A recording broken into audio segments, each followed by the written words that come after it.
only you know what you're striving or aiming at or aiming for. I think, and it may not be in terms of aesthetically what it looks like. It might just be, have I expressed exactly what I needed to express in this lifetime?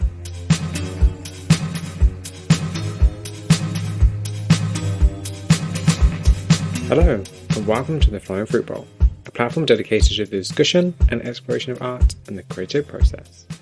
I'm the host and creator, Aaron S. In this week's episode, I had a conversation with the amazing artist, Georgia Peskett.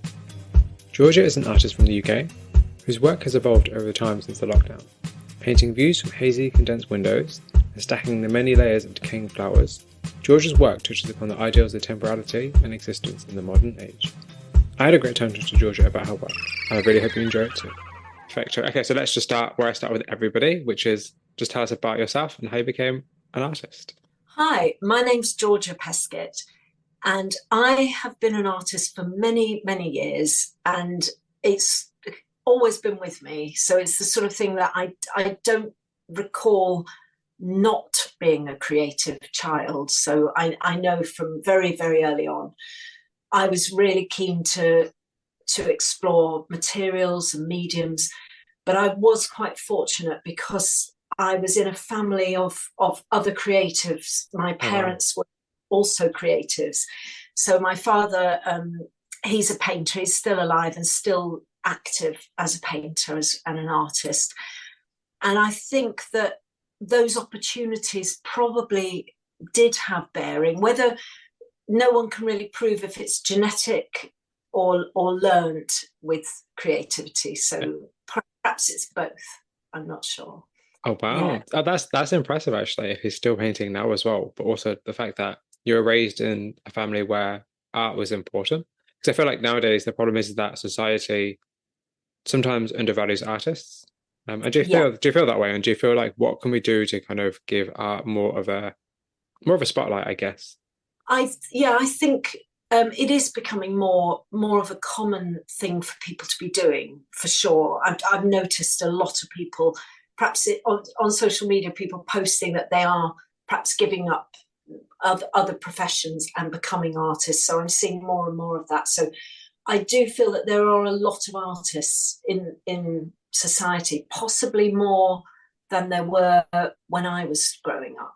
Maybe now it does feel like there's a lot of artists and there's a lot of art. I just think, which is great. However, it is hard to get that spotlight for sure. It's not. I'm not going to go out there and say it's easy, because I don't believe it. It's never been particularly easy for people to always get recognition in their times. So, do you think that there's actually too much art?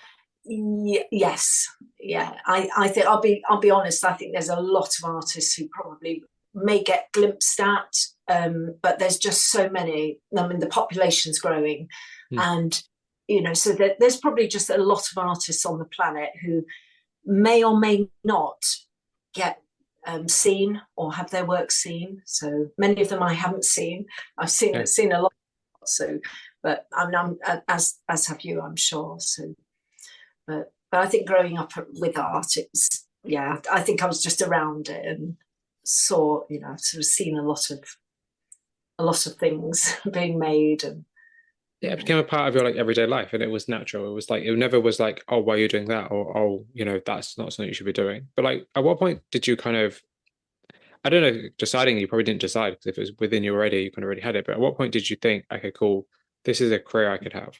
I think probably that point came when I did sell some work very early on in my career. So I did have a kind of a lucky break when I was living in New York. So I had a break where somebody saw my work, and he was an art dealer, a guy called Guillaume Galozzi. And he's no longer around, but he was an amazing guy who picked up on my talent, saw some of the paintings that I've been making, and he had people that were collectors of art. So, but at that time I was very young. So I think I was about 19 or barely 20 when that happened. So that was it was a bit of a turning point because I'd not been long out of college. But then there was quite a long gap before the next sales happened because I was still finding my way. So it took quite a long time before other sales happened. And then that was at an art fair in 2002.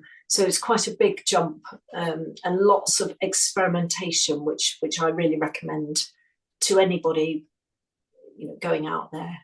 Yeah. So that's the thing I often kind of feel like. I feel like, and social media is something we'll get onto later on, but I feel like because we are in a society where social media is very present, it very much seems like people can be very successful very quickly. And even if that's the case, I do often wonder, like, is that really healthy for an artist? Because having a lot of success at once really quickly, you might reach your peak, within a year, as opposed to having a career that spans decades. Yes. Yeah. I think I do prefer the model of more longevity in in art and in the art world, and I am seeing this slightly faster turnover of how it, perhaps not having to, you don't have to go along with it, but I am noticing the speed up of everything, due to social media, due to content. So now are almost being asked to be content provider, so which isn't really what I went into being an artist, with that in mind. Oh well, I'll be an artist, but I'll also be a content creator, and unfortunately I don't like the speed of that. I'd like to, so I mean, we can choose to do that or slow it down, maybe step away sometimes. So I don't think it's not going to work for everyone, but yeah. But yeah, also I think it's because art takes a long time to create. Content doesn't. That's kind of the way it is, and it's like you're not going to produce a painting every single day for the entire 365 days for the year. So it's not. And not just that, you want your images to make more of an impact than just be seen like quickly. Yeah, that's right. Yeah, I feel like that with my own work, because the actual thinking time that it takes to come up with some ideas, they could take years to evolve, but they could be evolving around your growth as a human more than, absolutely. I've got to get something up there quick. I mean, I don't like to leave my social media too long, but what I sometimes do is just put out a few, maybe just sort of previews or snippets of things I'm working on, a bit of work in progress sometimes, rather than the whole collection revealed in a few grids. I think it's important to maybe pace yourself as well in that. Oh yeah, field. I think pacing actually is a hugely important part of being an artist, in terms of like the way in which you disseminate your work and the way in which you consider your own work, because you're not going to be creating all the time, and you do need time to kind of think and feel and live to inform your work. I think we forget that very easily. Yeah, I think so. And it's we're not machines, I don't believe. And it's the same for music and writing and anything. It has to have its own time. And some people are fast workers, some people work rapid paintings or very fast sketching. I like to almost incubate an idea for a while and maybe get feedback from other people as well, other artists, and talk to other artists about what I'm doing as well in the process. Yeah, absolutely. So what is the biggest challenge of being an artist? I think one of the biggest challenges, I know for sure, and for many other artists that I talk to, is the motivation. You've got to be very self-driven, and you've got to have something inside you that's going to keep that motor going. But that motor tends to be, like we were just saying, it does follow on from what we were just saying. Once your motor is going on an idea or a process or a thought, you can go with that energy, and the energy will take you into the studio, and some paintings will almost they'll start with something, but then they begin to have a life of their own, which I really like. And that's when it's exciting for me. But it's the motivation to have certain routines as well. around the studio or in the studio or around your daily routines, so that you are better equipped. Because you do naturally, you get days where you're not moving, you're not motivated, or it's not happening. What I tend to do on those days is I'll do some clearing, or maybe some writing or some drawing, or just doodle ideas and things like that. But I won't go into any big painting if I'm having one of those days. See, that's actually a very good point in terms of like, how do you remotivate yourself when you have ideas and you have the kind of like, I guess, the artistic frustration of wanting to produce, but you just feel like in that zone where you can't. And I like this idea of like clearing, emptying space, just kind of working around the actual piece of work rather than the actually on the piece of work itself. Like that's a very valuable piece of information, I think, because something that I think every artist can take away from that, because it's like, just because you're not working on a piece of work doesn't mean you're not working on a piece of work. You still are. Your mind is still within that piece of art. And like, this is like a much jumping way ahead here, but like, do you work on more than one image at once, or do you always work on just one image? I definitely work on a lot of images at once, across many surfaces as well. So it won't just be one main painting on the go for me. I'll tend to have small works. I'll tend to have some pieces on paper, which is quite helpful, because if I'll almost have a small sketch version of what I might be aiming towards, but it'll be almost a tester, and it'll keep the idea alive for something, whilst the bigger piece is in progress or about to be started. So it'll be maybe even just doodling in a sketchbook, or I've got this fantastic paper I'm working with, which doesn't need any priming, so it's ready to work on. It's really, really useful. So I just go, I can just put paint straight onto it, and it's a paper called Colourfix paper, and I really like just cutting that down into smaller pieces and just working with that.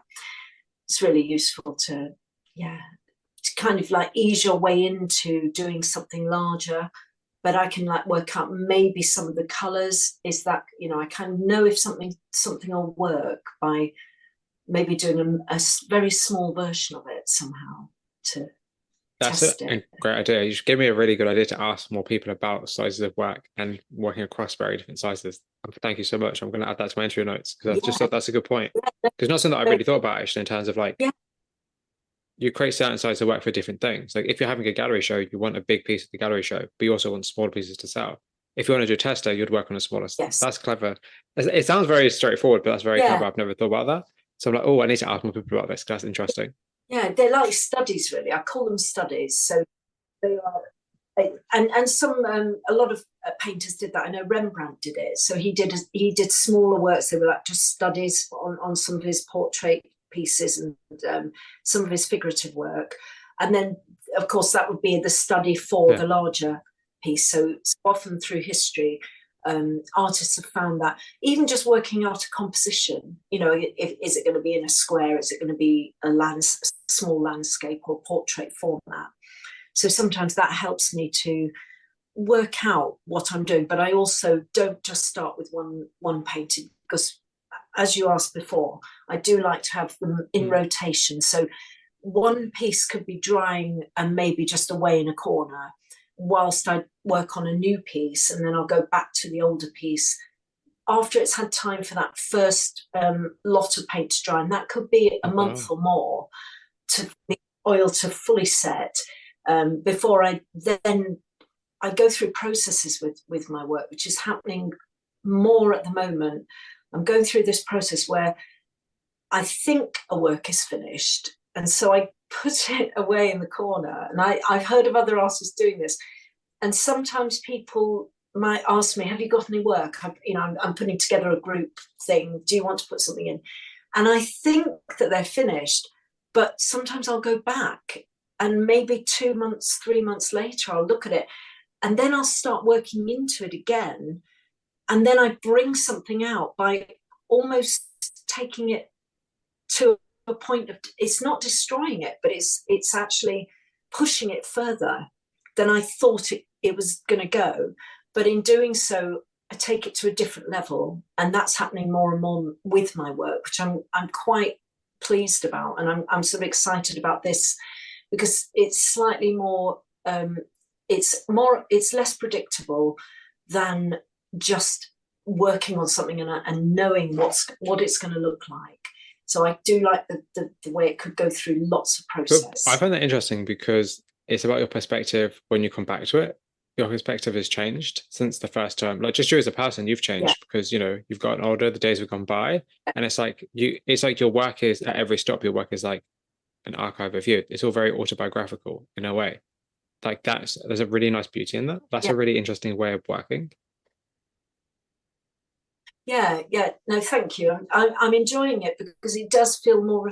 It's reflecting more about myself than my older work used to. Because my older work, I think I had more fixed ideas about a finished piece of work, and that was the end point, and there was kind of no more to do to it, and it was done, and off it went.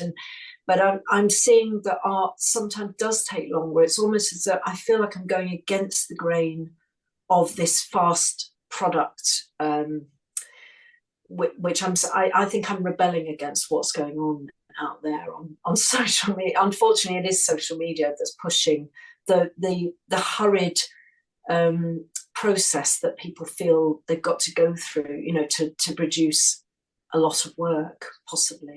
I think that's a result of two things, really, if I'm honest. I think it's a result of your age in terms of you grew up in a society where social media just wasn't around, and it wasn't, even now in many ways, it's not that important to your practice because you have developed your practice before this time. And I think also like you're not chasing social media fame. That's not what your work is. That's not your end goal. So therefore, social media and its kind of pacing, yes, as much as you're aware of it, as much as you want to be a part of it in terms of having more eyes on your work, it also doesn't really affect you because you already have a career. You're already creating great work. You're already being an amazing artist, and you already have that journey. It's not like you're starting to. If you were to start today, I think it'd be very different. Yeah, definitely. I think I've taken time to build up followers on Instagram. So I think I got onto Instagram in about 2014 and Twitter probably 2011 or something like that. So that was, and Facebook comes and goes with me. I kind of leave it for a while, leave it completely, and then join back on it years later. But with Instagram, that felt like an important place to be in terms of other artists and the network of artists that I work with and collaborate with are all on Instagram. So if you leave Instagram completely, there is the danger of FOMO. You do get that FOMO feeling. If you're not on there for a long time, you might what's happening, what's going on. But like you say, I did build up my art career. Probably began back in 2002 properly, I think. With an art fair that I was at, and I sold nearly all my work over the weekend. It was amazing. It was at the it was an art fair called Fresh Art, and it was organised by the people that now do the London Art Fair. So although the London Art Fair was going at that time as well, but then some of the people who ran Fresh Art went over to work for them. But it was about there were quite new artists and emerging artists were invited to show there. So I was really pleased that I was selling to a London audience over that weekend. So I did it the following year and had a similar successful experience. So for me, in those 2 years, 2002 and 2003, I suppose that was when I was launching my career as a painter, able to put my work into collections, either through galleries and people I was working with, or just through direct sales.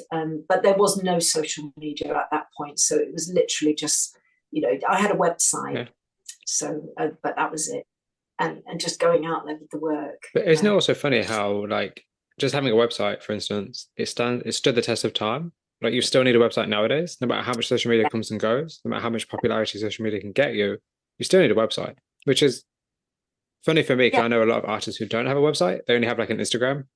And I'm like, that's a very dangerous game because you're with a website, you're in control of what you put on there and what you don't put on there. And, the way it looks and the design and or the interface. But with Instagram, you're not. You're essentially giving your work over to somebody else to display. So it's kind of like, I don't know, I think having a website, I can't say how valuable having a website is. And I wish more people listen to me when I told them to get a website, just because they're just like, I don't say it to be annoying. I say it because it's important. And like, have you found that having a website has helped you with sales? Yes, yeah, definitely. And people who may have seen my work somewhere, they might have missed out on a work in a show, but they find your website because I've always had georgiapeskett.com. So that's stayed with me for what, over 20 years now. I think 1999 I first got that domain. So people have always been able to find me if they want to reach out for a commission, or they missed out on a painting, or they went to a show and it was already sold. Then they can look on the website, and then they've been able to make contact through my contact form.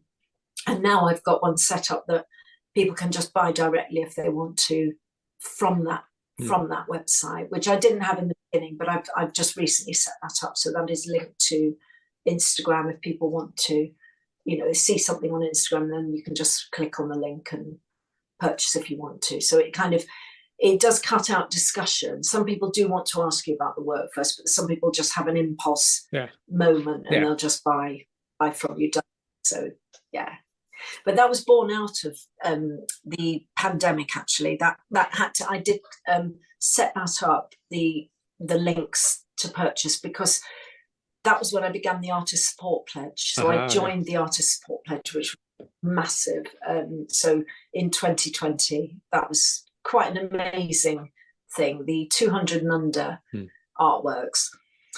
So that really brought about the necessity, because you could just DM people to purchase, but that's fine to do that. So a lot of people were selling like that, but I just thought, well, it'd be also quite convenient for people if the whole thing was set up easy, for them to buy as well. So. Yeah, because I find like Instagram, especially when it comes to messaging people, even like artists, well, all the time, because that's what I do. But like, I feel like sometimes with social media, it's hard to message people because it's like, you don't know if they're going to see the message. You don't know if they're getting 100 other DMs from other people. And particularly when it comes to like purchasing stuff, like to me personally, that doesn't seem very professional. Not that it's not, because it is. If you make money, it is, I guess. But I'd much rather go to somebody's website and buy it off their website, or buy it from a gallery, or like purchase it in a way that is like more of a shopping cart experience rather than just off Instagram. I think Instagram is more like your public portfolio, and your website is like where you buy the work, in my opinion. Yeah, I know what you mean. It feels as though the buyer has some protection there, because it's Stripe and other Apple Pay. So the whole thing, what's quite good is you've got people's details are captured automatically and then saved for you. So any sale that's been made, it's all collected there for you, which is quite good. But I must say, for any artists listening, it does take a little bit of setting up if you're keen to do that.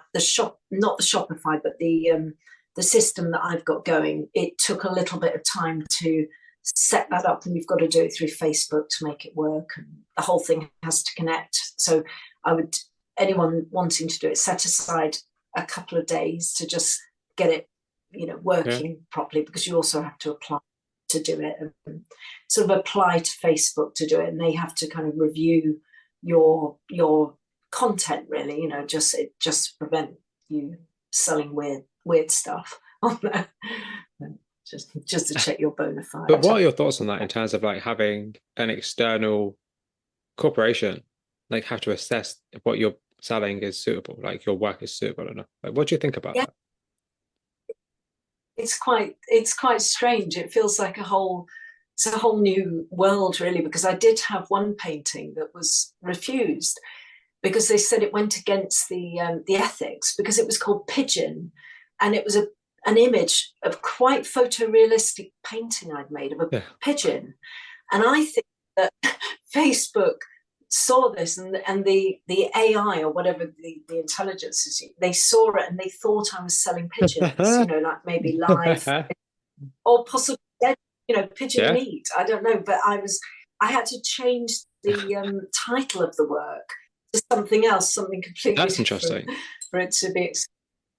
Yeah. So it just goes to show that there's no human being monitoring. It's just it's going through the system, and if anything just doesn't conform with what with standards, then they might think that you're trying to sell live animals on there. If the photo looks real enough, if the painting looks photorealistic, or that it can confound the system I a think bit, I that's think. very funny, but it's also like, I don't know, there's such a danger to that because you're giving, not that you have any choice really nowadays, but you're giving a corporation kind of the gatekeeping. They're allowed to be gatekeepers of what you Yeah. can and you can't do as an artist. And art is meant to be, creative freedom. Art is meant to be, your expression. And it's like, do you think that actually, it's a question for later, but I should know, but do you feel like that creative freedom still exists? I think it should never stop existing. I think it does exist, but how much of what you want to put out there will get censored? That's another question. So, will your work be, which I know from other artists, I know their work Mm. does get prevented from being shown. It gets taken down frequently, and what they're doing is not necessarily pornographic, but they are portrayals of various aspects of the artist's life, and methods and images that they are choosing to express something is being filtered out of the system, because the big social media bot, whatever it is, monitoring it finds it doesn't comply. So there is an element of censorship going on, really. I mean, we're not like China now, Mm. not yet, but it's not it doesn't feel that No. far off, does it, really, when art is being controlled in that And way? Yeah. especially like art, which is meant to be, just like creativity. You're meant to be able to kind of just be free, and you're meant to be able to just kind of like, obviously there are limits to what you should or shouldn't be doing, obviously. And I understand, there are Yeah. guidelines for a reason, obviously, on social media, especially. But I don't know, I just always feel like it's a shame because I know a lot of painters who paint really amazing nudes, or they, create work about the human body or the female experience, for instance, and like that kind of Yeah. stuff can become censored or become like, the problem is that those artists are not getting to express their story and their perspective and their journey, which is then harming the larger part of society because that's a conversation that people aren't having. Like, art is used to create conversation, and I just feel like by Yeah. censoring art, you limit conversation. I don't know. Yeah. Yeah. No, I definitely agree. I think that it's dangerous, really, if things are being filtered out, out of the art world. But they can always be Mm. seen in real life. But how much of what we see art now, if it's in a gallery, it's on social Mm. media as Yeah. well. So it's that you'll only see it just in the gallery setting, or the exhibition setting. So it's going to be promoted or seen, or so there's it is, yeah, I think it's dangerous when things are getting held back. It's sort of holding artists back in a way. Now you said that, actually, I wonder if like that has any consequences on galleries and who they choose to represent in terms of like, oh, whose work is going to be marketable and whose work is going to be censored. And now you said that, I've just thought about that now. Like, I wonder if Yeah. that's ever going to impact, or if it has impacted, like that landscape of art in terms of Mm. who it gets in exhibition, who doesn't. Yeah. It's interesting, isn't it? It could have a bearing on things, which is a Mm. shame if it does. I think, because like some of the bigger exhibitions, like Sensation back in the 90s. I mean, that much of what went in there probably wouldn't have been permitted on social media. Some of it, would it? It may have been filtered out or censored. But maybe that's what makes something more interesting. Maybe that's a good thing for publicity for people. If art's been slightly censored, maybe some people say there's no publicity is bad publicity, because it's drawing attention to might make people want to go and see it more in the flesh if True. they know it. That's true. But I also kind of, it's kind of curious to me because like social media can censor art very quickly, but it won't actually censor other things like violence and, you know, like other things. No. Yeah, things that should be. Yeah, that's it's kind of funny. Yeah. Yeah. Just think about like the news and stuff. Like you can put the news on any day of the week and it's going to be something, unfortunately, most likely tragic. And yes, I don't think the news should be censored, but the news is always framed in a certain way. Things are always shot in different ways and stories are always told in certain ways. But I feel like with art, you know, why things like that are not censored, but something like art is, that's kind of thing, I guess, why I ask myself. It's a bit odd. Yeah. It's holding artists back, really. Unfortunately, it is, yes. Where no, I agree. Yeah. So let's get into your work then. So for those who may not have seen it, can you just describe your work? Yes. My work, currently, I'm painting on silk with oils and other mediums. So they're becoming more mixed medium than they used to. But the silk I'm working with, it tends to be, I'm actually sourcing different types of silk to get different effects. But the silk that I'm working with at the moment is a vegan silk. So it's actually made from bamboo, which I quite like the texture of the silk. And the subject matter has been changing since, well, I think it's ever changing, it seems continually evolving. But currently, it's developed into something very different to what it was pre-pandemic. So it's now in a post-pandemic phase, I think I could put it that way. And it's kind of out of my control. I know that might sound like a strange thing to say, but it's doing its own thing, really, it's just following something that's more intuitive in the back of my mind, if I can put it that way, because it altered very much in the lockdown. So I sort of went through a big transition in my painting, and that was in the subject matter, because things changed really, overnight. Things were just completely different. And I think it forced me to reevaluate what was I doing, and what did I really want to say, and what felt important to me as well. Just nothing was the same as it was, before that. So yeah, it's been going through an organic shift, which I'm happy about, but I'm just going with it. So I'm not trying to revert back in any way. I don't think as an artist, I don't think you can go back. Once you start turning corners, I think you've just got to go with it. Maybe I think if I go back, maybe I'd be, I don't know, faking my previous path. But it feels very natural for things to change when everything around you changes, maybe. And I think that is because I'm quite a sensitive person. I'm probably picking up and absorbing a lot of things around me that have been going on in the world. So and I'm becoming, I would say I'm becoming more hermit-like as well in the way I'm living and the way I want to be. So that's a big part of the work. I think that the work says a lot about my introvertism. So I know I believe that to be one of the questions you might be asked. Yeah. About I'll ask you now, like the idea of like introversion and extroversion, like where do you fit on that sliding scale, and how does it impact your work? Yeah, I think that I am a creative introvert, definitely, which I always have been, although.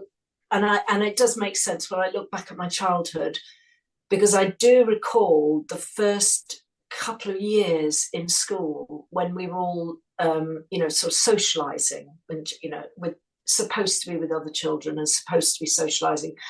I was an outsider. I was just an observer, and I wanted to just find a tree or somewhere really quiet, and I just wanted to watch what was going on around me. I didn't want to participate with what was, the games that were being played. I just really wanted to watch other people living their lives. So I think looking back at I could see myself at maybe 5 years old being an introvert. And then you sort of find ways to cope, I think, as a child, and then growing up, going through the school system. You just, I guess you are just different, and you are always that outsider, I believe. So that's had a really big bearing on my work, definitely. Yeah. They may not necessarily be introverts, like exactly, but they very much are observers of the world. And I think that's the key word you've used, observer, because your work is extremely observational. And actually, it's funny because I feel like your work has changed a lot since we last spoke and I last saw you. And I feel like these intro notes that I wrote up are probably a bit more outdated than they really should have been. I probably should have double checked your work and made some adjustments. But one thing I'm really interested in, the fact that your work is very observant, and like it's interesting because you kind of sit in a really interesting middle ground between landscape, or probably more than middle ground now, but like landscape, figurative, and also now abstract. And I'm kind of curious, like how do you define yourself as an artist without putting yourself into a box? Very difficult. I'd find it quite tricky now to categorize what box my work is in, actually. I think it has moved from, I used to have a tag for it, which was urban realism. So that was all tag, and that was my hashtag that I used a lot for a lot of my work. And that was pretty much right up to all the lockdowns. And what happened at that point is, everything changed. It shifted from, it was urban realism for a long time. And I would say I was doing urban realism from when I was living in New York when I was 19, and then I was 22. And I was back and forth quite a lot because my father was out there. And that's what got me to painting the urban landscape and the cityscapes, was being out there and living there for a while. But so the urban realism stayed with me while I was in London. I was painting the London landscapes, the streets, and I was always painting it with that outsider view. And one of the artists who I always loved was Hopper. So that was one of the first artists I looked at. Yeah, when I was a teenager, I was absolutely besotted with his work. But it was the vibe of the work that I loved, perhaps, and the technicality is fantastic as well. But it was that the moods that were created in that work just spoke to me, and obviously he had that outsider eye as well, which I think really influenced me. The way of looking at human relationships and body language there, and loneliness definitely is in the work. I think Hopper, now you've said that, I'm like, that makes a lot of sense when I look at your work, because I think Hopper is one of these artists who have transcended the generations. His work is, even now, his work is referenced, and in the future his work will all be referenced. But like, what is it about his work, do you think, that, like, what kind of element does his work have, which is why he's so kind of transcendental throughout the generations? Like, what is it about his work that makes it so impactful? I think his use of space is quite incredible when you think how he works out the compositions of what he's working on. And it could just be something so simple as that the painting, which is one of my favorites, Sunday Morning, and it's just a street, and it's just got the facades, but there's something very simple there, but the simplicity is saying so much. There's almost a minimalism in that work, and that's what I think he does really well, is the light. So much is unsaid, but he's been, I guess he's one of those artists that he's been around. His work has been around a long time, and everybody's seen it, and there's always, you see prints of his work. But I don't, like you say, I think it does stand the test of time. With each decade I look at it, I still feel the same kind of feelings as I did when I first looked at the work. And I think, although I wasn't trying to be like in any way imitating Hopper, I think that work that you look at when you're a teenager, and perhaps when you're a teenage artist or a wannabe artist, I think it just really filters into your psyche somehow. And I was looking at the work of Magritte and Escher, like all teenagers like that, the MCA famous pictures on the wall. But I think at the time when I was maybe 15, I was just absolutely blown away by detail and good draftsmanship, and very fine drawing skills. And I think you try and hone a craft, when you're quite young. So I sort of did spend many years and even going through art school.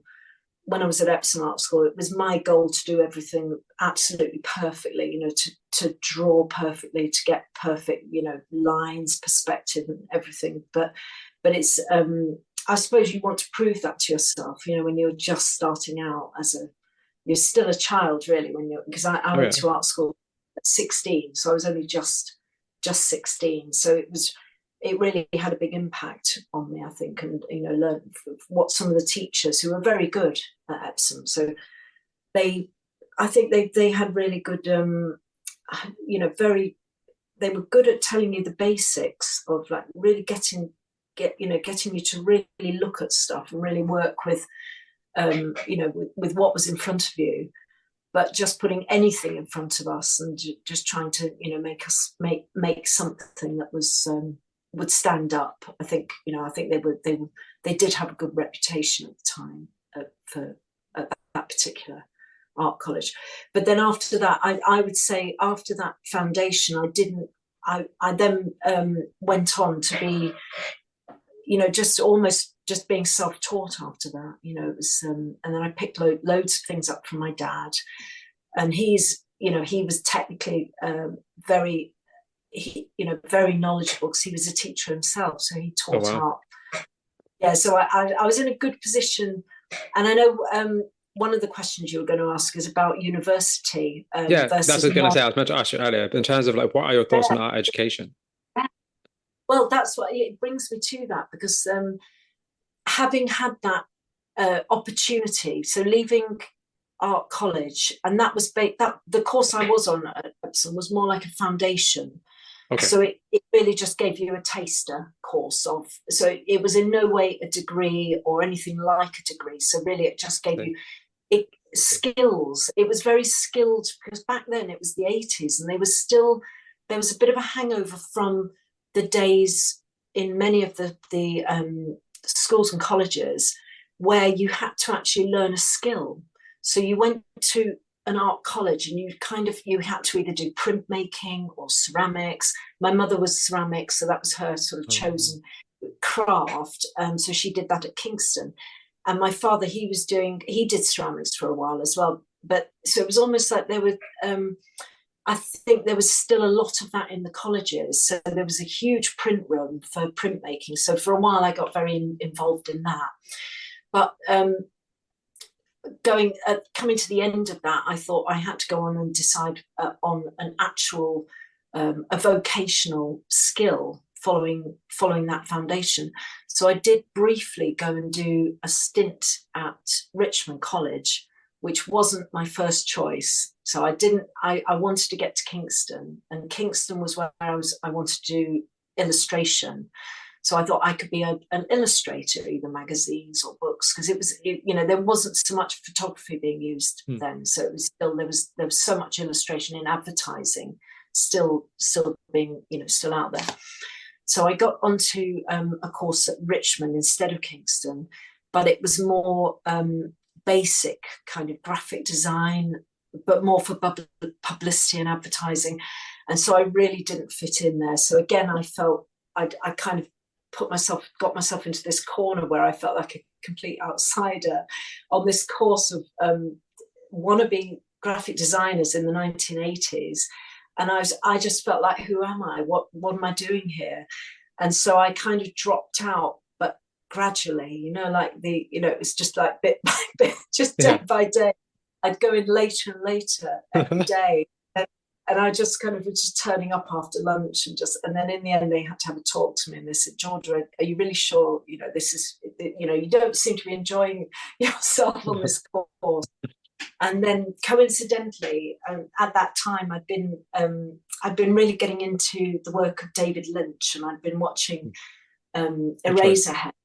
Yeah, it's sort of like on repeat. So I was sort of getting into quite just other stuff that was out there, film and just drawing and just trying to work out who I was. I was only by that time I was only just 18, so there was a lot of work to do really on who I was, what am I doing, and all of those questions.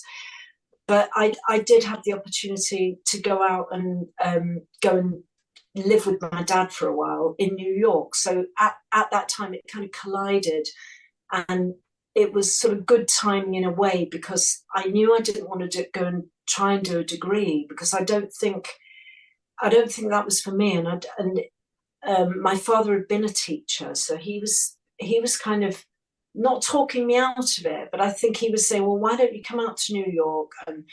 But I mean, really, it opened my eyes up, going out there. And I think that instead of doing that degree, I got so many opportunities to just go into other artist studios, work with artists, just, like an apprentice, just sort of picking up all kinds of advice, actual, helping them with stuff they were doing, and, just looking at art as well, and going to some of the exhibitions that were on in New York in the 80s. It was quite eye-opening, at the time. And, also it kind of threw me into slightly, out of my comfort zone. I'd been living in the suburbs of London. Oh, wow, yeah.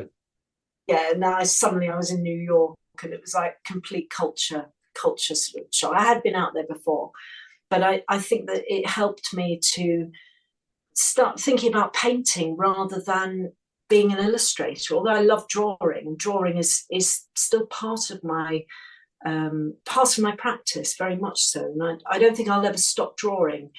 But I didn't want to be an illustrator, and I didn't want to have to just draw for a living, almost like, so I just thought, well, I'll be out there for a while and see if I like painting.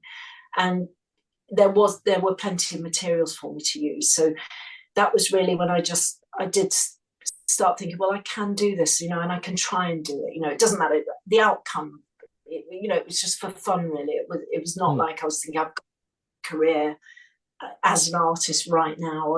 I think I was quite fortunate to have some time to try things out and see what I liked and find a style. But that took me possibly another decade or maybe even 15 years until I really knew.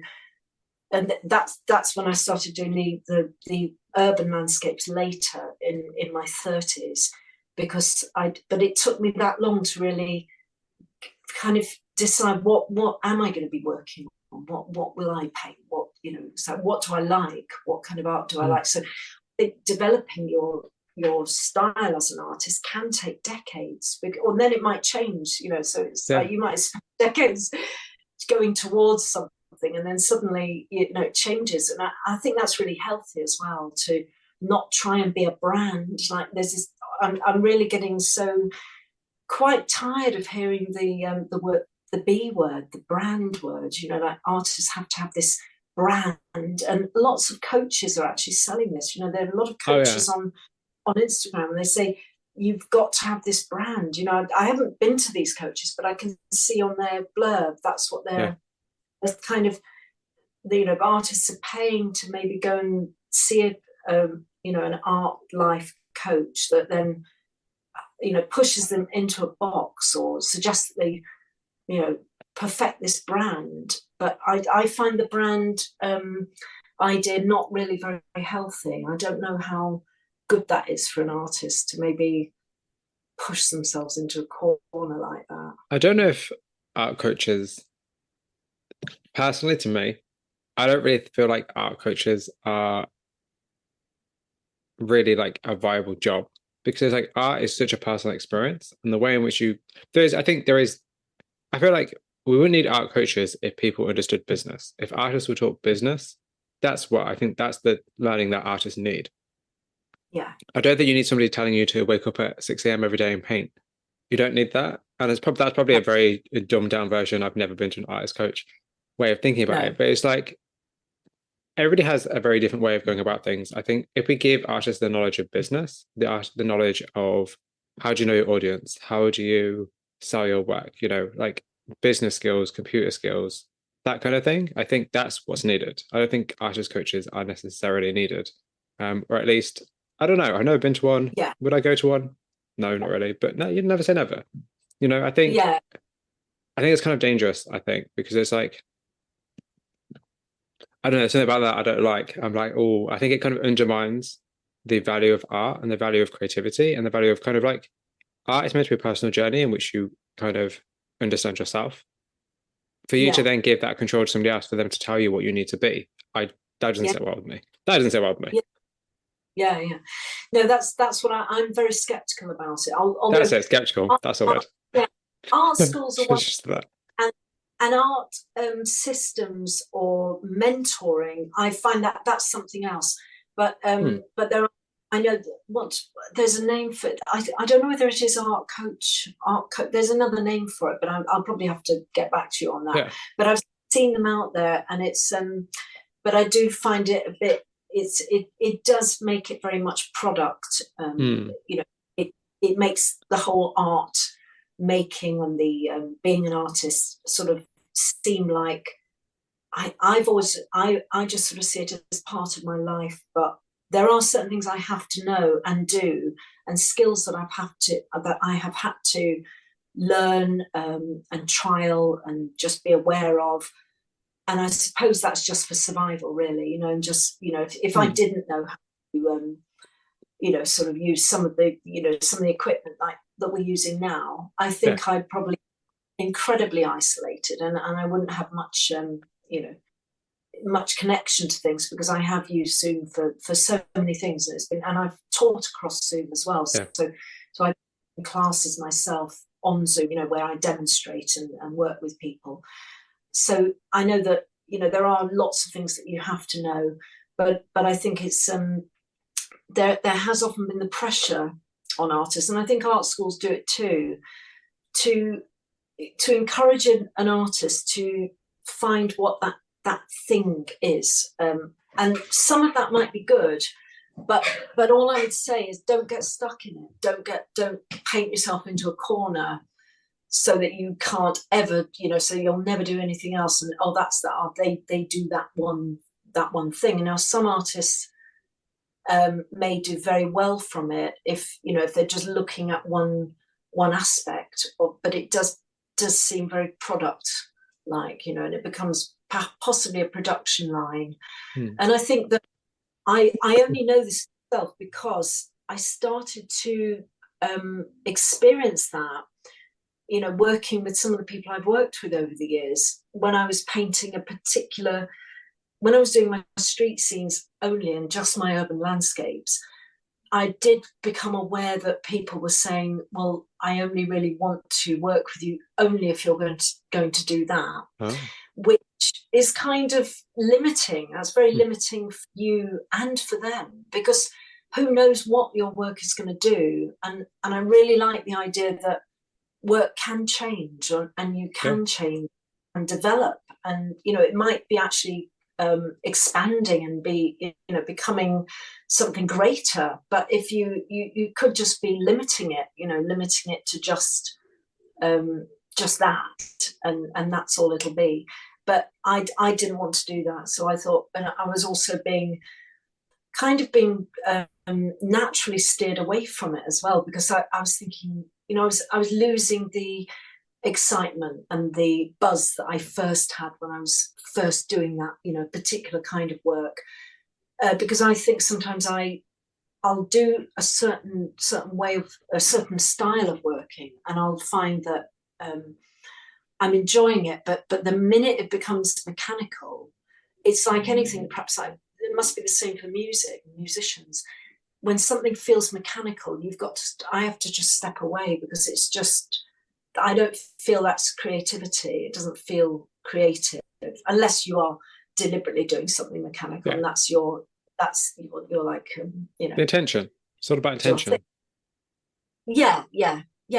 So, but it feels like it's got to. I think for me, the work's I have to have a particular feeling when I'm doing the work, and if it's not there, it doesn't feel. You know, I have to just let that idea go, or let that process go somehow, and I won't. I'll just leave it. You know, because it's just not.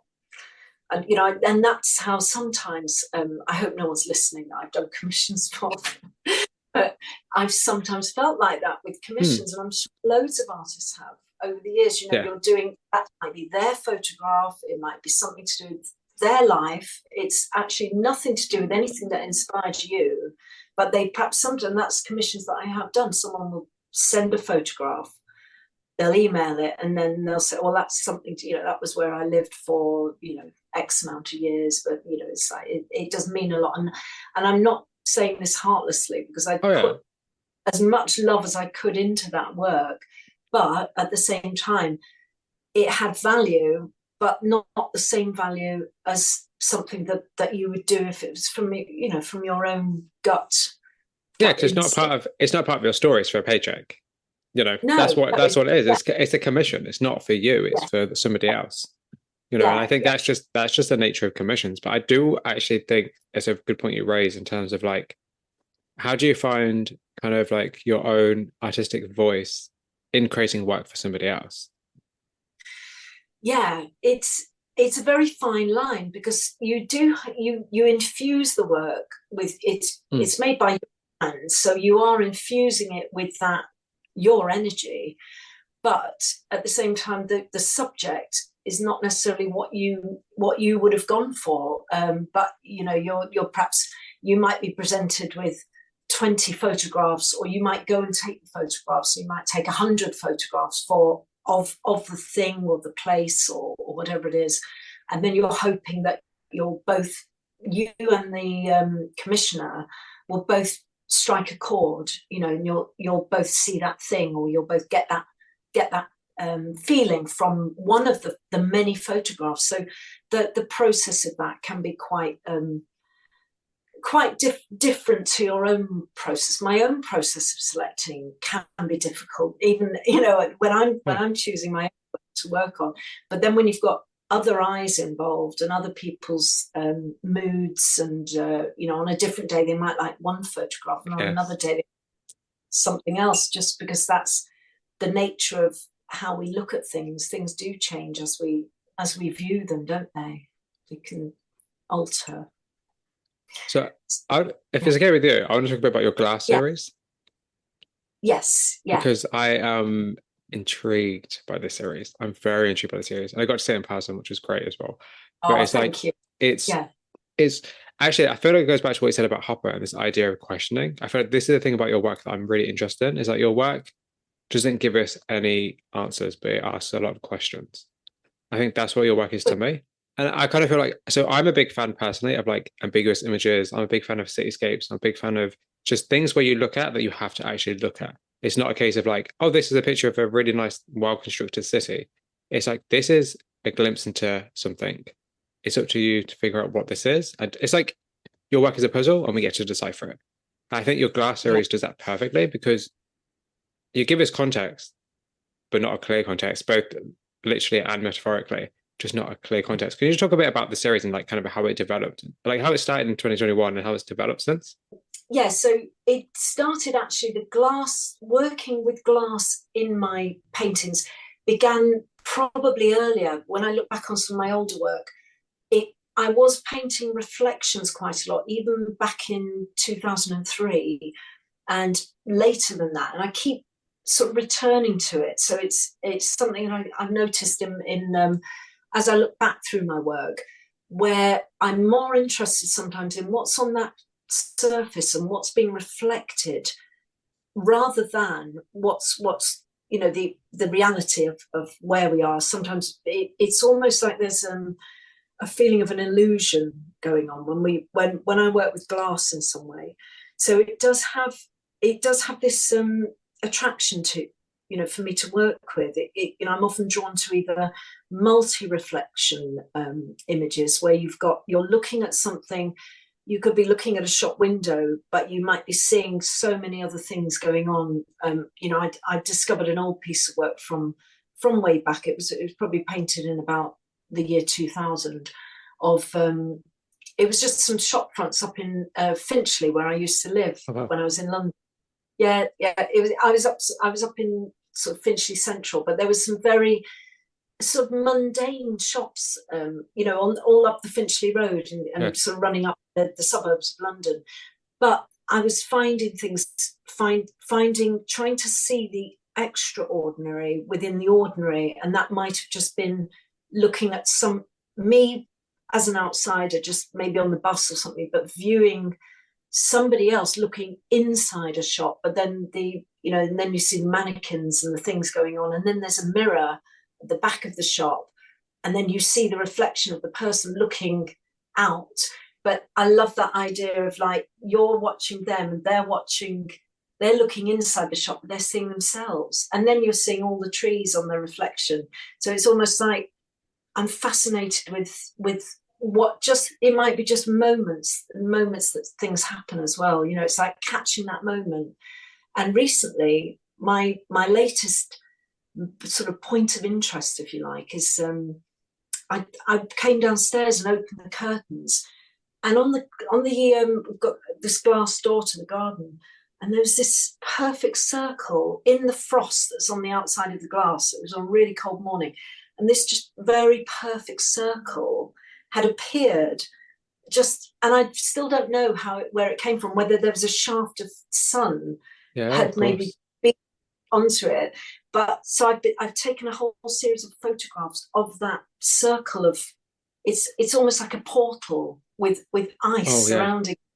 And I'm thinking, and then I can see the frosted garden through that. And for me, that's almost like that made my day for the rest of the day. Maybe for a whole week, I was just happy to find that circle in the frost.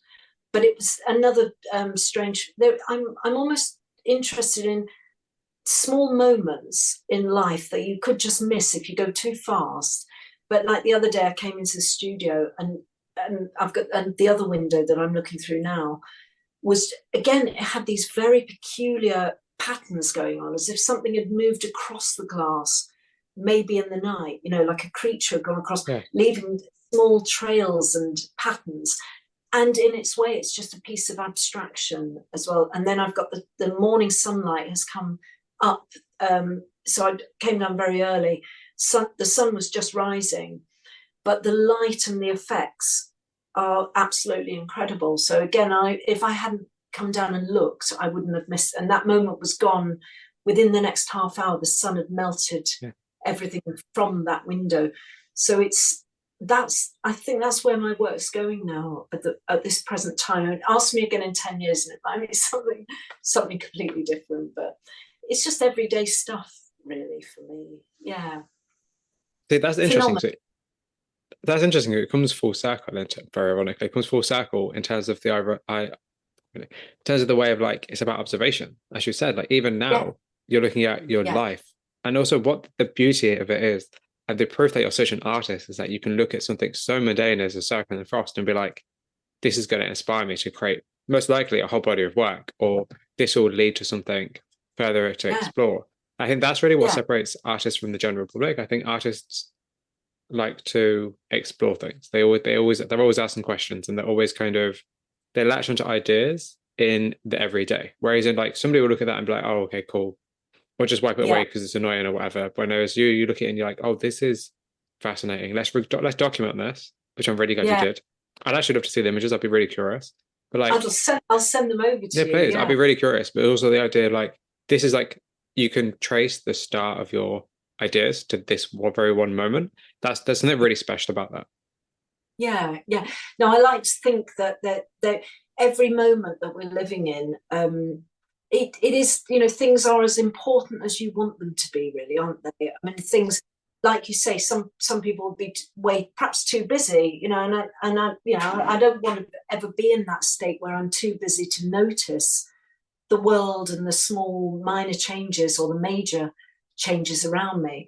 But they feel important to me, those small things, or they feel magical as well. It's like that felt like a gift almost, because it's not just one thing I'm seeing there, but there's multi levels and layers that I'm looking at, the tree and the frost and the marks, and it was almost like watercolor in the way the frost had bled out across the window, and just created a kind of an abstraction in front of the other very real objects that were behind it, like buildings that you can just see beyond. But I almost like to bring some reality into my images now. So a lot of things that are interesting me I've been reading a bit about phenomenology, and I've been reading an author called Gaston Bachelard, and he's a particular book, The Poetics of Space, and I've been reading for a while, and it's kind of making me look at our surroundings and buildings and what houses mean, and the symbolism of everything around us is. But as you know, when you bring that into painting, there's so much you can say with. I feel like I want to do that with some of these images where we're looking out through glass, looking out maybe in the early morning, but I can just glimpse the houses that are just further away, and what does that feel like, and who lives there, and what's my relation to them, and who, what are we all doing here? And it's like the whole, just life. Yeah, questioning. You're asking questions. You don't know the answers, but you're asking questions. That's what art does, and I think that's really beautiful. That sounds like a book I absolutely want to read, because I live at this moment in time, because I'm a photographer. At the moment in time, like space, the idea of like the way in which we use space and we take up space is fascinating to me. Yeah, that sounds like something that I need to read. I'm going to Google this after this. I'm like, that's the yeah. This well, is it was good. When I was doing the when I was doing the Terps correspondence, the mentor I was working with at the time did recommend that to me, and he recommended it because he saw something in my work that he knew that I probably, something would resonate there if I started reading that. So I am. It's just something I may just pick it up. It's almost like poetry when you don't necessarily have to read it in order. You could just pick it up and just read sections of it, and it's quite. I think it just helps your mind go into that quiet place of observation where you are just taking things in without necessarily having to do any action. You're just observing, or you're just thinking about the idea of these houses that we're all in, these windows and the separators. And I think the glass, going back to the glass series, that's really sort of developed from where it was in its perhaps early stages. So years ago when I began there were the odd shop fronts where I would explore glass. Sometimes that mirrored glass that you would get on buildings would fasten or in front of shops where they wanted privacy. Sometimes that would get really heavily graffitied, but I loved the layers of the graffiti, and then you'd get the reflections and things moving past that, going through it. So there was often, I did a whole series of things going past that, people and buses and things, so being captured in the reflection. So that was work from maybe about 20 years ago. So more recently, I think it came about again. I think it became, the glass almost feels like that it's a barrier between the viewer and the creator and the viewer somehow, but it's almost it's representing a barrier between what, how I'd like to sort of keep the world slightly at a distance from myself, if you like, and I feel like I'm not hugely I'm not unsociable, but I'm not a massively sociable person. And if someone's, what would you like to do? Do you want to go to that party or that private view, or would you rather perhaps read at home or paint, or just be with your own company? I tend to want to work or to be in my own space, and I find if I have too much interaction all at once. It can take me time to recover. You know, I almost need a bit of recovery time. Yeah. To even, I mean, this feels fine because there's glass here, Yeah. so it's like There's a screen, yeah, of course. Yeah, there's a screen, and there's a barrier there, so it's like I'm looking at you through a window almost. So that feels that way. But I think if I've had people visit the studio sometimes, and if it's more than one person, that can feel quite strange, and it feels it's almost like I'd rather just leave the room and let them just look at the work and let the work to them, because I feel like that's what art should do anyway as well. It's almost, art is something that you do because you're not, or maybe this might just be my thing, it might not be for all artists, but it's almost like I want the art to be speaking for me in a way. Perhaps there are issues I'm having, but the art can tell you. But I almost don't want to say too much about what the art means, because I don't want to reveal too much of the mystery behind it. And in fact, I don't know sometimes I haven't totally figured it out either. What the puzzle is or what the meaning is of some of it is representing something, but I haven't worked out all of it yet. It's almost, some of it's happening in an unconscious way, some of the work that I'm making, and I am putting veils in front of things, so it's almost like I feel perhaps I'm drawing the curtains on things, almost like it's like a gesture of pulling the curtains on something. Perhaps it's like when you can, maybe there is something going on behind there, but I don't want to tell you too much about it.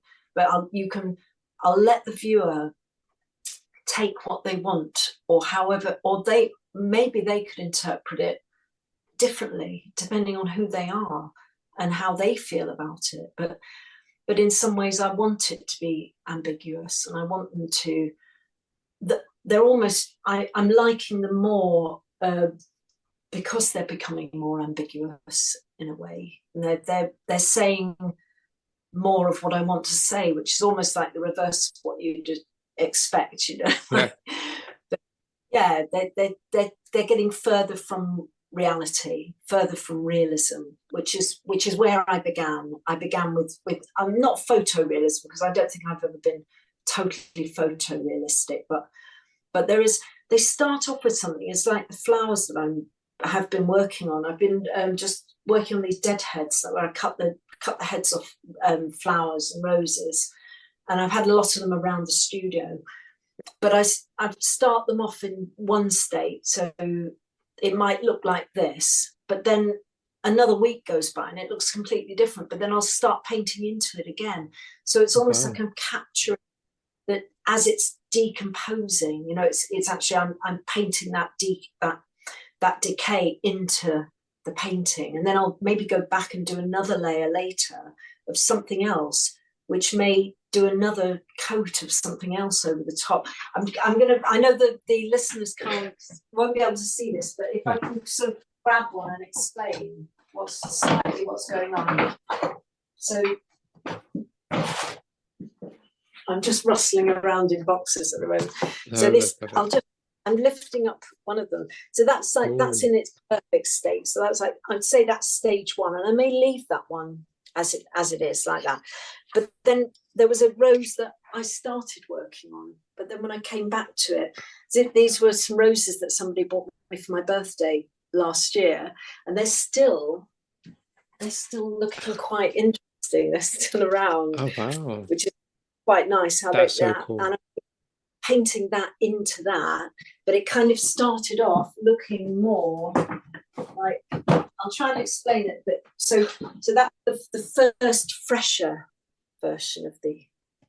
So that's how it started, and then there was a second version, but then I began maybe working more into it, but perhaps obscuring more.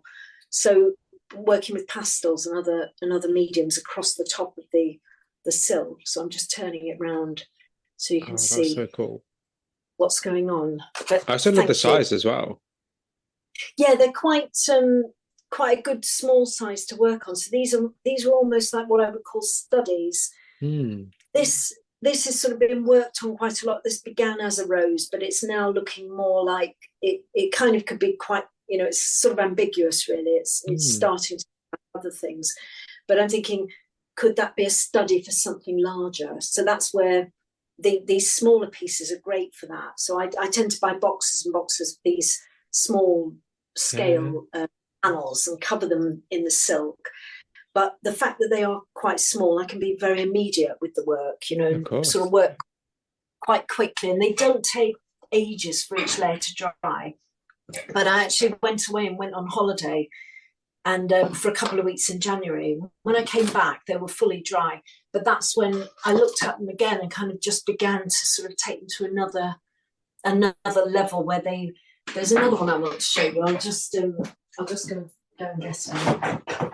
That was another one that started off looking, it was just a rose, like a dead-headed rose, but it's the patterns that are now beginning to sort of look like something else. So, but it's that imprinting things upon the surface that's just giving it this other. That actually reminds me. It reminds me of like the tip of a lit cigarette. Oh yeah, it does, doesn't it? Yeah, I hadn't actually thought of that. Yeah, because there's that bright. I've used some fluorescent acrylic within the paint there, but I'm mixing other mediums into it and using things like liquid, but just almost destroying the surface to bring something back. But it's like the only way to find out what's going to happen is just pushing these to their limit, really. And because they're so small, it's kind of, it doesn't really matter. I sort of think, well, maybe something else is going to come through. If I just keep working like that with it, I can sort of take the surface right back to its basic and then bring something, just maybe leave a tiny part of what was originally there. But that's how I'm enjoying working at the moment. So I'm not conscious of it looking like anything at all. So they are almost more abstract, but then they have that quality where there is some realistic things there as well. So I guess the through line of your work is the idea of presence. The idea of like something being present, whether that's in real life, whether that's reflected, whether that's in time. I guess that's like the through line to your work. Yes, yeah. I think you're right there. I think it is. It's there. There is a presence in everything, and it's just whatever we choose to focus on. And I think I was sort of seeing the beauty in that decay, of that flower. So it didn't become uglier. For me, it became more fascinating. There's actually more colors in there and more texture. It's I think it is. I suppose it's focusing on aging as well. That's part of what I'm dealing. That's life. It's life. That's all we are, really, isn't it? We're all going the same. So, but I think it's always been a fascination. They are a memento mori. Of course, yeah. So it is a reminder, that even looking at that, this rose, it's completely dried now, but it is, all these things are, completely, I suppose they've always been fascinating subjects for artists, life and death and our own mortality. I suppose that's all we have, isn't it? I talk about getting older than aging, actually. Like, I have a question here for you that says, and I think I'll just write it down now, actually. So, it's like, does your work get more honest as you get older? I personally, I'm thinking, I'm hoping it does. I can't say for sure if it. I think it gets. For me, I think it's getting more. I think perhaps I'm wanting less to please other people with my work. I think if I look back 20 years ago, 15 years ago, or even 10 years ago, I think that in some ways I was very much steered by people. I wanted people to like the work and I wanted it to sell. And that was but I think you can get very caught up in that, and it's possibly not a great way to be around your work, because I've got a different perspective on it now. I just think if you do work that's really true to yourself, then I think only good things are going to come out of it, whether it happens in your lifetime or not. I think you've got to be true to yourself, yeah, because it might not happen in this lifetime. Yeah, absolutely. I think we You don't. forget. It's a conversation I actually have with quite a lot of artists nowadays, is that we forget that art is timeless. Social media Yeah, is yeah, timed. We look at social media like, oh, 24 hours, it's gone, it's disappeared. But no, yeah, the yeah, internet is an archive. Everything you've done on the internet is archived. Like, people will discover your work tomorrow, 10 years time, yeah, 20 years time, 100 years time, probably. Like, yeah, people will discover your work at all different points and all different stages of their life and your life. And it's all yeah, about kind of, it's like a Venn diagram of you and the viewer, and like the middle is where yeah, they see it.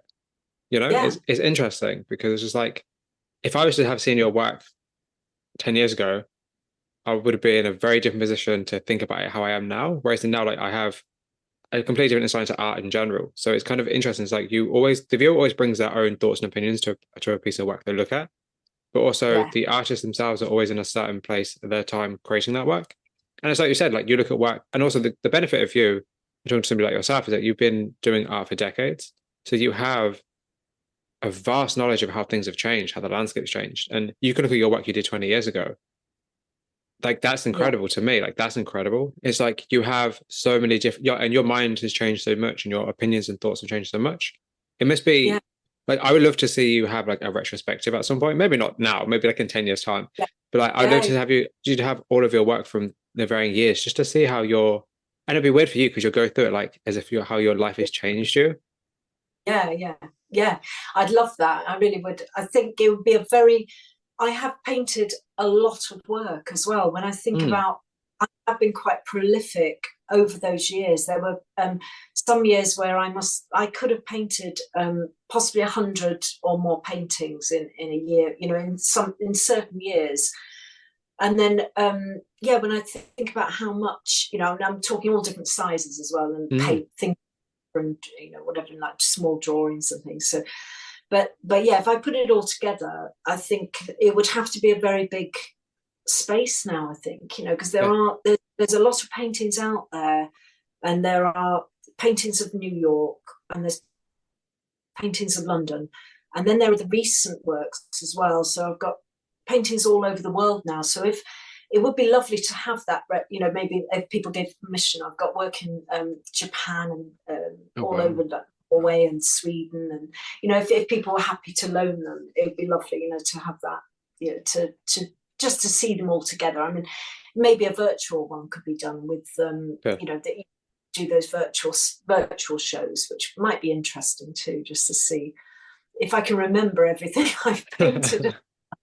That's Some true. people, and keeping track of where it is as well. Like, sometimes people won't tell you where they've gone either. So some Oh, people, yeah, of course. I Yeah. might be able to contact them, to even somebody might be able to in the future. But yeah, it'd be interesting to see the timeline. I look back on some of my early work. I don't know what other artists do, but when I look back at my earlier work, I see an immaturity in it, which is Mm. obviously there. There's certain things that I was probably really pleased with them at the time, and there are some things that have stood the test of time that I've done as well, which I think I'm happy with that, and I'll always be happy with that. And then some things I think I rushed that, or I just did that. It was like a commission or something, and I don't feel as delighted as I would with something I've recently done. But the funny thing is, and a lot of artists say this, is that most artists really love their latest work, Oh, their yeah. newest. Is that is, I guess that's like, past, present, and future. So if you think, where am I right now? And then maybe we should all probably live in the present moment more than we live in Oh, the past. absolutely. So it's probably okay to be liking where you are now, or liking the work that you just did very recently. But then I always think to myself, the next collection, I would like it to be even better, and those are the goals I set, which all creatives must do. Otherwise, what are we doing? I don't know. But you want that. You want to find that. It's almost like you're chasing that goal of like that that next painting or that. I don't know. Maybe But that's. like, do you think that you can ever create the perfect painting? Because there was something that somebody said to me. I think it was my brother actually, but somebody once said to me that the whole idea of creativity is that you never create the perfect image. You always sabotage yourself in a way. Yeah, If you create the perfect painting, you'll never want to create anything again. yeah. No, that's a really good point. Yeah. Why would you keep? You've got to keep setting yourself something, but perhaps, like you say, if you ever achieve that perfect, and who knows what that perfect for Yeah, of you, course. for each individual, only you know what you're striving or aiming at or aiming for. I think, and it may not be in terms of aesthetically what it looks like. It might just be, have I expressed exactly what I needed to express in this lifetime on the medium that is whatever it is I'm currently Hmm. working on. It might be on paper, it could be on the floor, it Yeah. could be on a bit of cardboard or fabric even. But I suppose it's just wondering what even is it? What could it be? So you said earlier about reality, and that's something that I really want to talk about your work because your work is real, but it's not. It's in that really, really, really beautiful realm of, and actually, an artist I spoke to a long time ago called Mark Thompson kind of coined the term. It's like the netherworld because it's neither Yeah, like real, but it's neither like abstract. It's in between. It's somewhere that's kind of both at the same time. And like I want to yeah. kind of ask you, like, how important is reality in your work, and should art be realistic?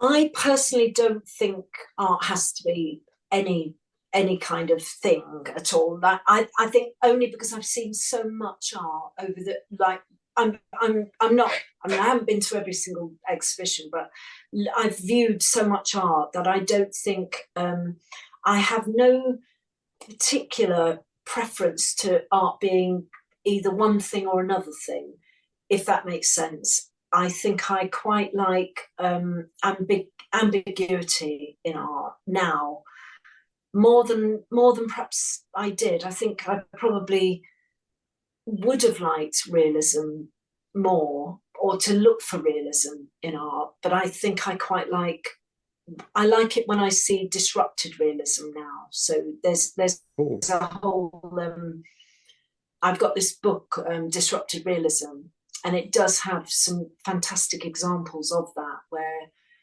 you can see artists have taken something and they've just pushed it, right out there and made it something completely different. And I think that's a really good thing when people do that, when artists can do that, take things further out. It's almost like I think I'm using photographs less and less now. I think I use photographs a bit as a starting point only, or maybe just as a reference point for some of the work, for a bit of it. But I think I quite enjoy using some of the skills that I now know with different medium just to see where that goes. And I want to actually to surprise myself with my work. I'm happier if I've done something and I'm quite surprised at the result. Occasionally it goes wrong and you think, oh, I've ruined it now. And that can happen. And I just say, oh, well, it doesn't matter. I'll do another one. It's okay. But you can do that. You can, I think it's knowing at what point do you take that work. There's an artist I really like. I think he's got quite a big following on Instagram. You've probably seen his work. Is it Justin Mortimer? You yes. see Yeah. that when you're talking about, it's that sweet spot of Yeah. there's realism in there, but he's also taking things out of context and into a dreamlike state where you're not quite sure what you're looking at. There's different levels going on in that work, which I think is incredibly good. I think it's very. I mean, I'm impressed when people can do that and they make it look like it's quite easy, because it isn't Yeah. easy to blow something out into that level. I think it's quite tricky. Yeah. But if you like Justin Yeah. Mortimer, there's artists like Phil Hale who you probably know. And there are plenty of other Oh, artists like that who I know yeah. I'm gonna send you a very Really? long I'm gonna send you a Yeah. very long list of people Yeah. because I that's the kind of work I really love.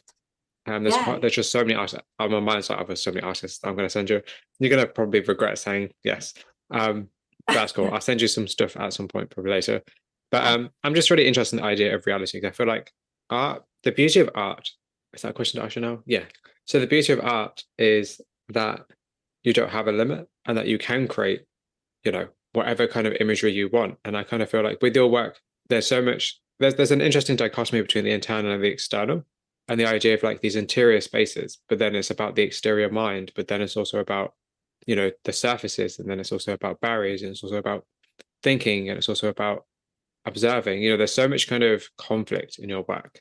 And kind of like, is that a deliberate, are the themes of like internal and external part of your like thought process when you create work, and how important is conflict in your work?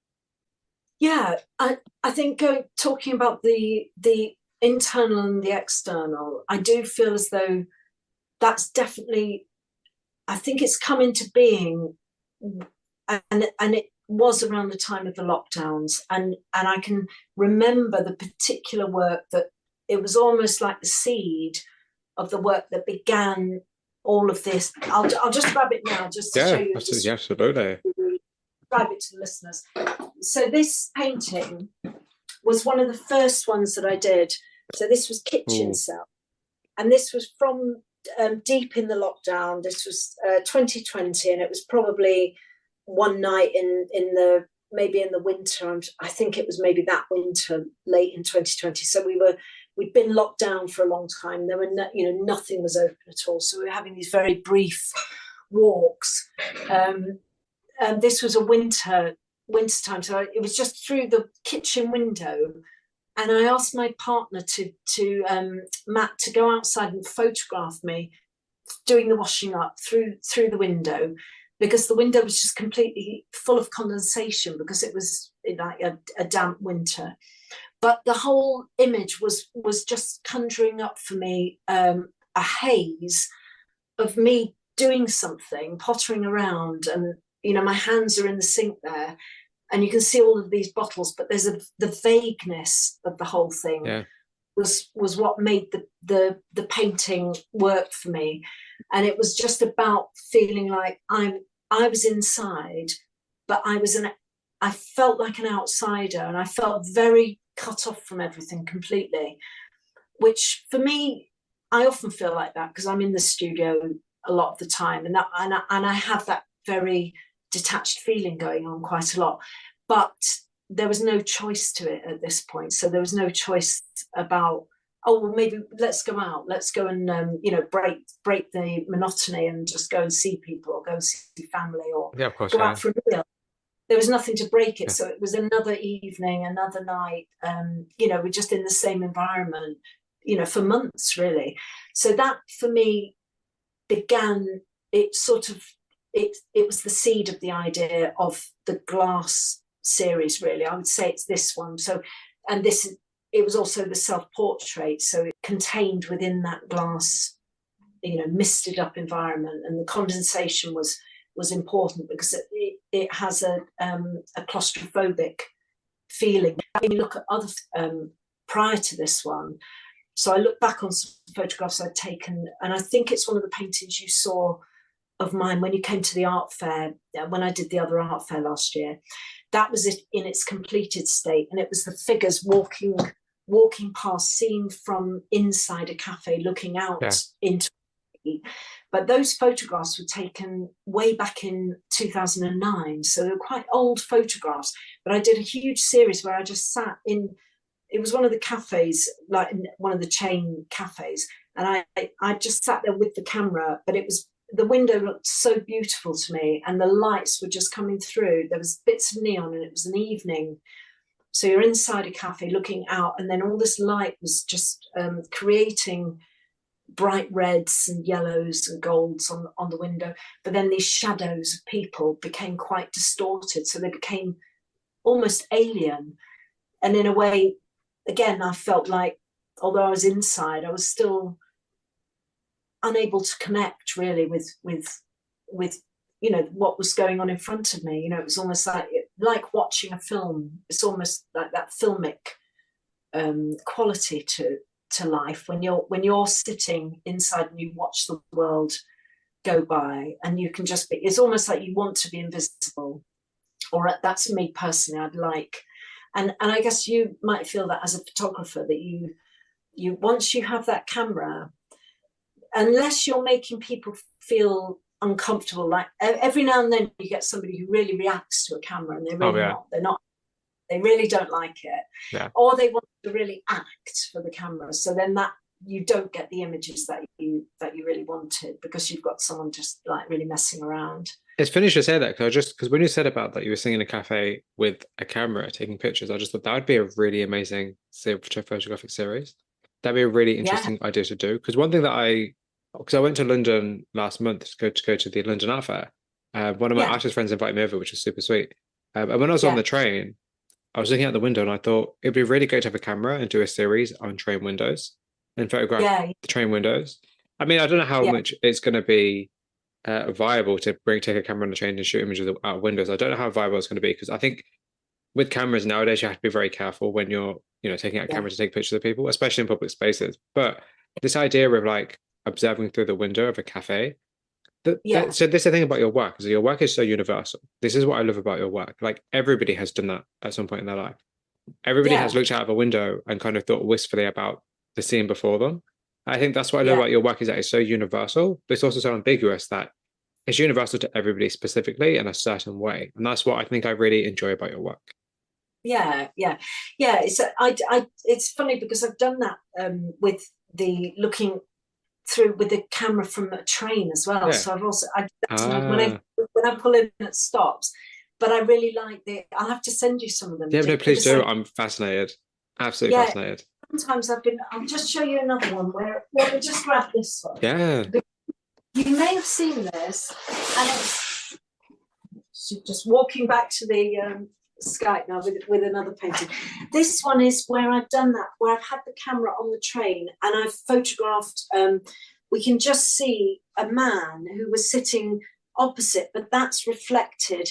He is on the reflection of the train window. So the train's passing through the countryside, and then there's a slice of the glass that's reflected on the window on my window. So I'm seeing that man, that passenger is sitting over there, but his reflection is over. So it's like a painted double exposure.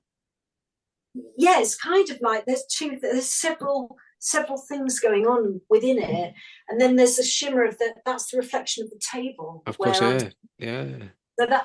but it is, I like the whole thing of what glass does, what glass can create when you're traveling.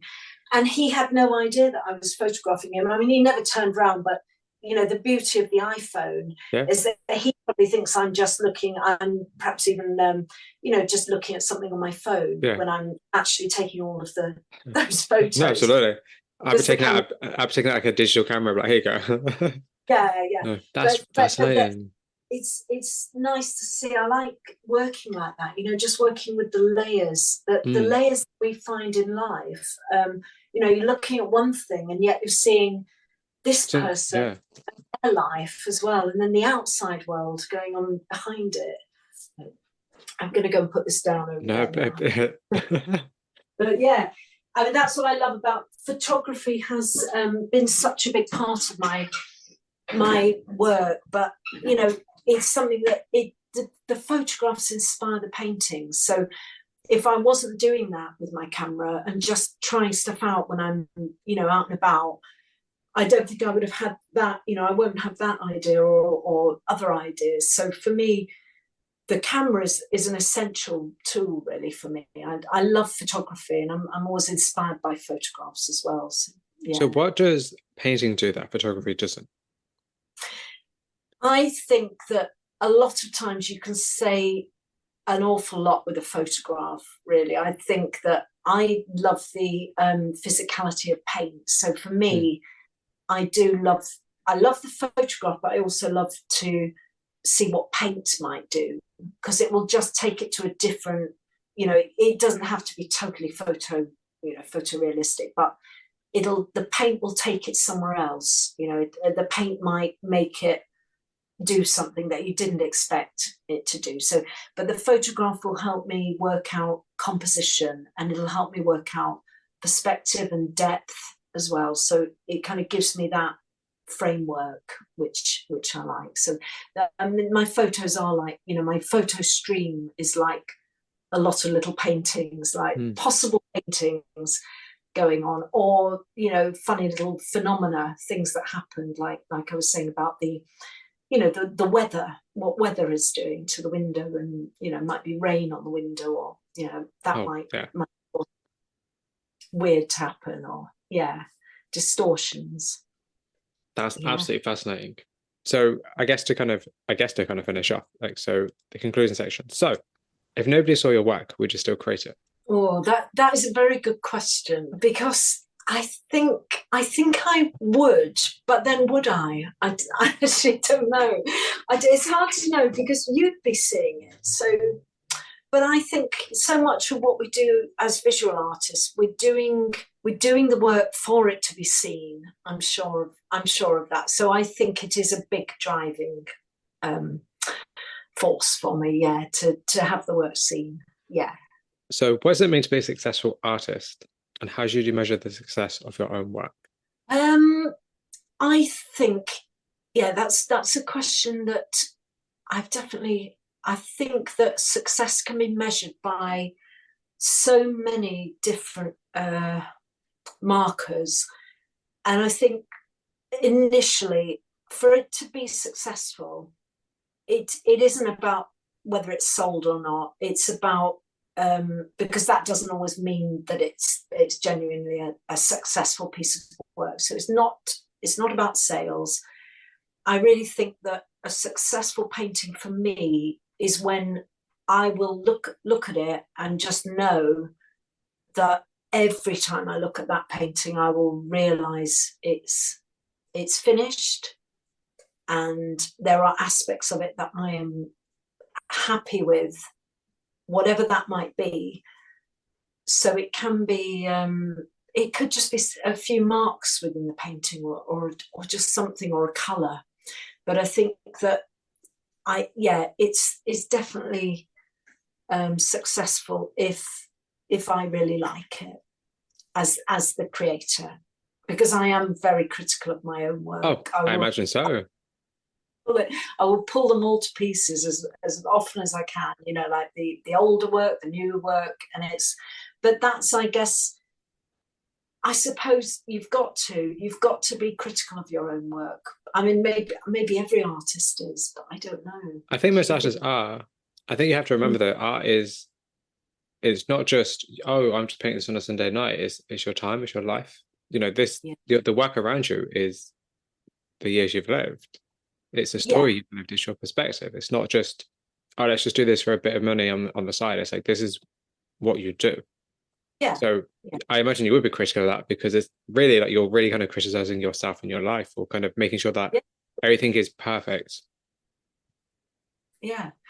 It's like you're if you can express something that you really wanted to express, and it worked, and technically it worked, and the silk didn't go all wrong, and the whole thing came together.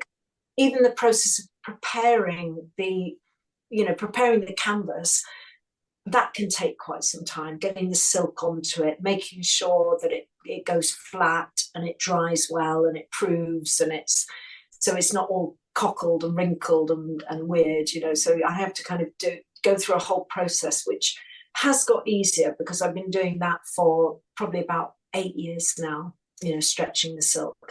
But it was quite tricky to get that right in the initial days when I started working with it. But so for me to feel happy with it, it's got to have gone through quite a lot, and then the idea has to be there as well. The whole, and whatever I'm trying to convey has to be there. So that's success, I think. So I have a question for you from the last artist I interviewed, which was an artist called Gina Altadonna, whose work actually I think you'd really enjoy. I'm going to send you her work later. And her question for you is, do you feel satisfied when you've hit your goals, or have they changed by the time you've hit them? Oh, that's a very good question too. Yeah, thank you, Gina. I think, like, I'm finding this with other things in life as well. It's I did think about this the other day, about how much of our lives are task driven now, or have always been, but we not necessarily now.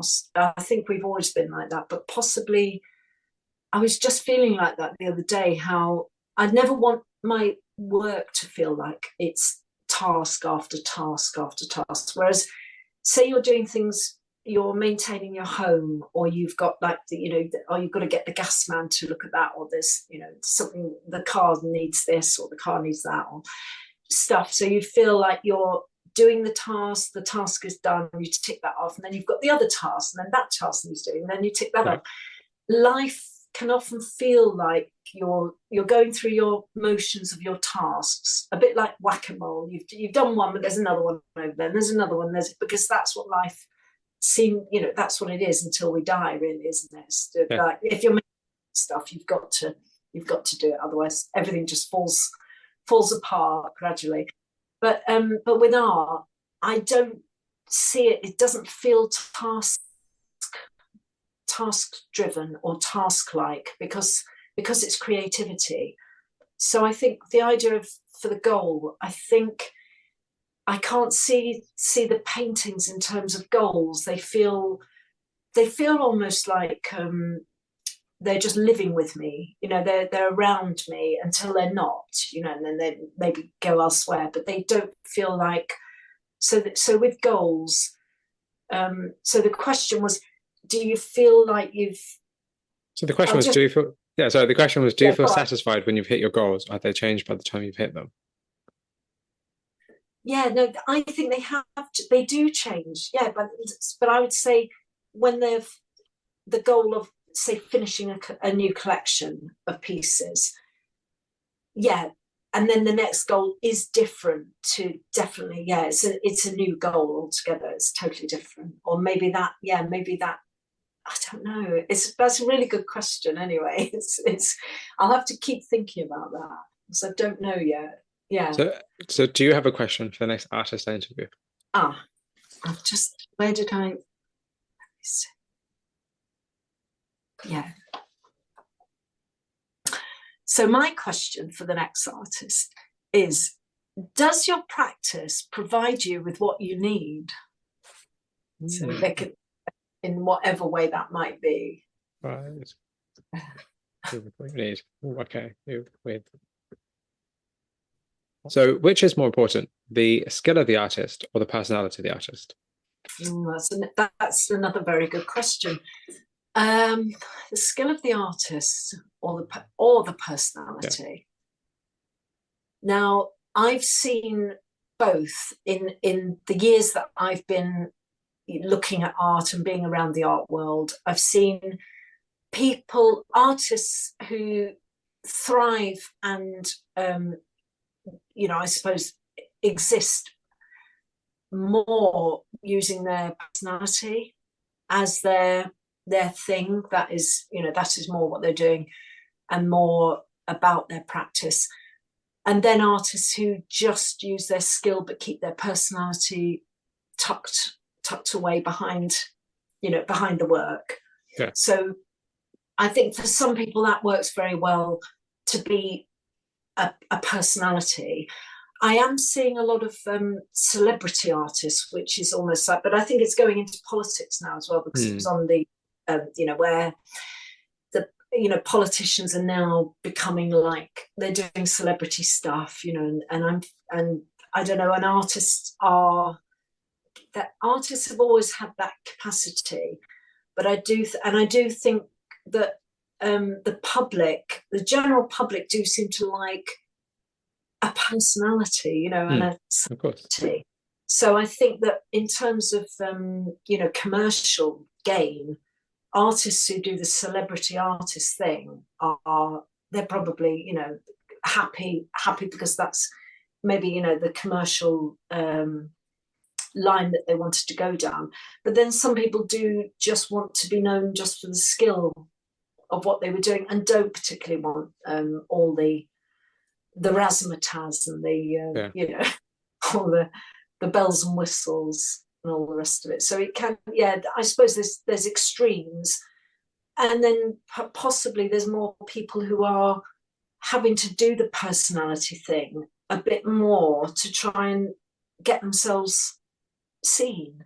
I know that PR companies do say, and I had it said to me a year ago, on the run up to a show I had in London, the PR company that were working for the person showing the work, they were very keen that me and the other artists involved made reels, because they were saying, well, they wanted, that was what's happening, but I'm not sure whether, some of these things can be trends and phases, and I don't really, I think reels might be probably over now.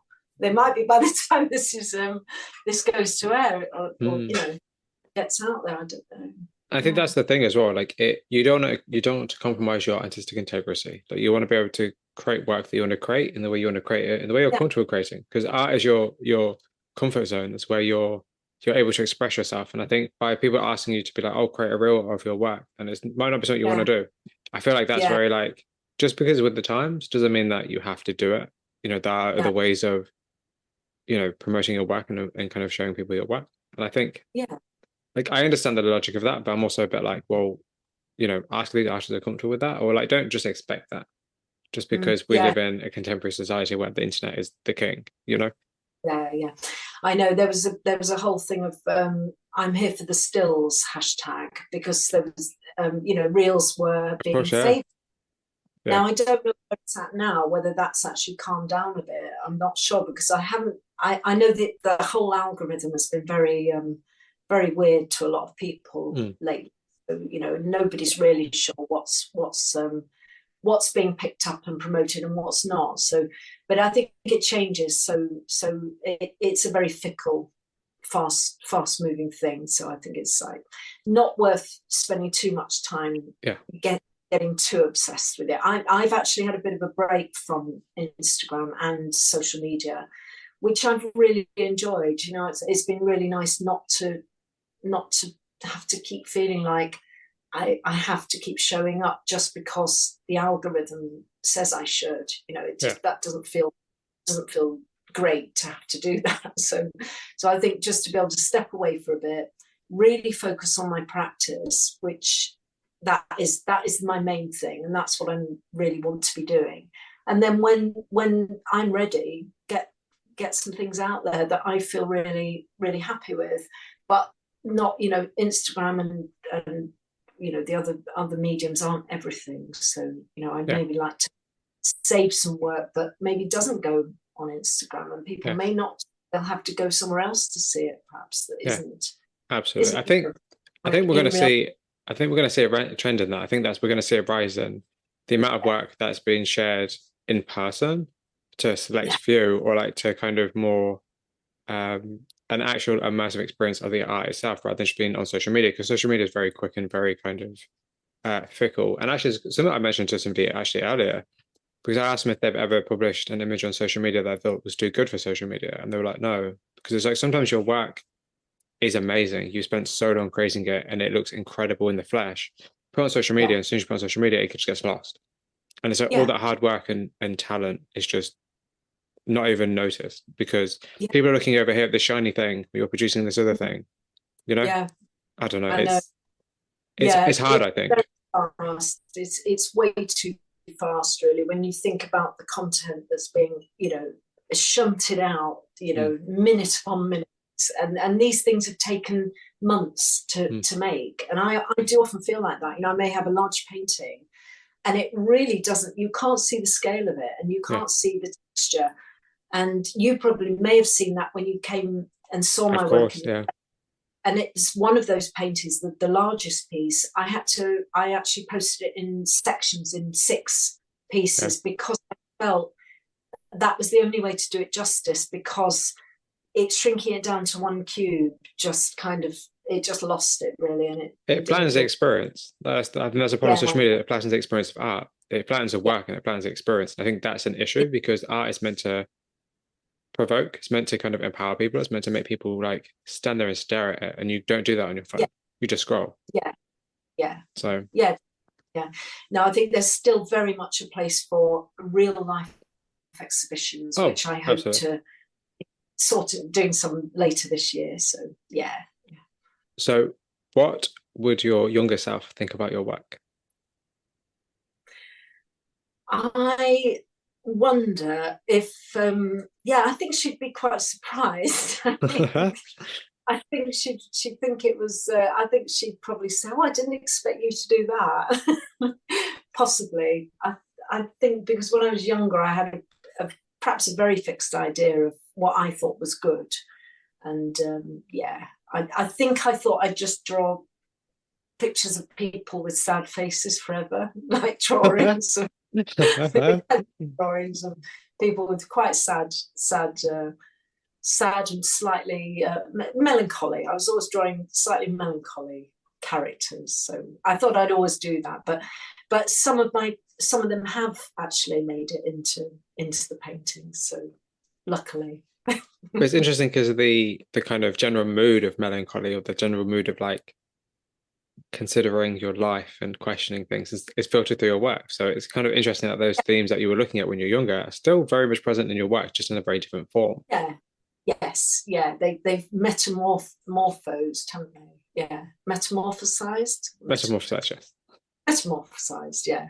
So the last question, which is a double barrel question, which is, what are you currently working on, and where can people find more about you and your work? Right. Well, what I'm working on is I've currently got some ideas, and they are very much springing from where the glass series and the work with flowers. However, they will be slightly different, and I think, although I don't want to give too much away because they're still in the percolating still. Yeah, and I thought about this saying Carl Jung said, "You are what you do, not what you say you'll do." And I think that I feel quite I don't know, I think I can relate to that, because I think there's nothing worse than procrastinating in art or in anything, in any creativity. If you say, I'm doing this, I'm going to do that, and then you never do it, and then I think, oh no, I wish I hadn't said it. So I'd rather surprise people with something further down the line. But I will always put the updates on my website. So there's always, if you go to georgiapeskett.com, and normally I put what's coming up. So when I've got something coming up and new work, I put it on there, and I'll put links to new exhibitions and things that are happening later on this year. That is absolutely perfect. Thank you so much, Georgia, for your time. Well, thank you for interviewing me. I very much enjoyed it.